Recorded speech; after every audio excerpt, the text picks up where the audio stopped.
হে everyone, আশা করি সকলেই ভালো আছো, আমিও খুব ভালো আছি। তো চলে এসেছি একটা আলাদা ধরনের একটা ভিডিও নিয়ে, যেটা হলো মানে বেসিক্যালি আমরা এখানে পুজো দেওয়ার জন্য বেরিয়েছিলাম সেই বজরংবলী মন্দিরে। তো এখানে পাশেই হচ্ছে গণপতি বাপ্পার সেলিব্রেশন, মানে পুজো হচ্ছিল। তো সেখানেই আজকে বিসর্জনের দিন ছিল। তো আমরা এখানে এসে জাস্ট আকর্ষণীয় একটা মুহূর্ত দেখে আটকে গেলাম, আর এটাকে ক্যামেরাবন্দি না করে পারলাম না।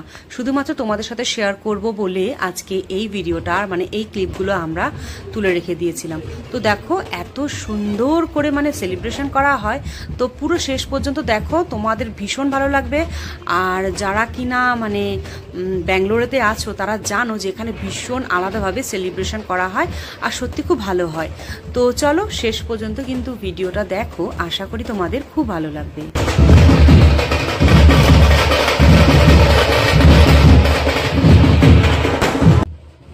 তো এই হচ্ছে আমাদের গণপতি বাপ্পা। তো কি সুন্দর করে সাজিয়েছে দেখো, পুরোটা কিন্তু এখানে স্টোনের কাজ করা, মানে স্টোন দিয়ে খুব সুন্দর করে এখানে কারুকার্য করেছে। তো যাই হোক, কুন্তল এখানে বাপ্পাকে প্রণাম করে নিচ্ছে বিসর্জনের আগে।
বজরংবলী মন্দিরে পুজো দিতে এসেছিলাম, আর পার্কিং করেছিলাম স্কুটিটা এমন জায়গাতে যেখানে পুরো মানে পরে যে এরকম জ্যাম হয়ে যাবে একদম বুঝতে পারিনি।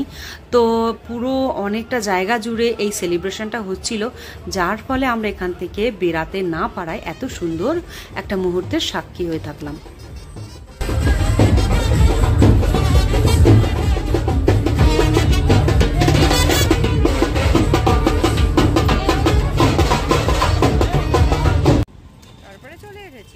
তো ওখান থেকে এখন আমরা চলে এসেছি একটু হালকা কিছু খাওয়ার জন্য, কারণ অনেকক্ষণ আমরা ওখানে আটকে পড়েছিলাম।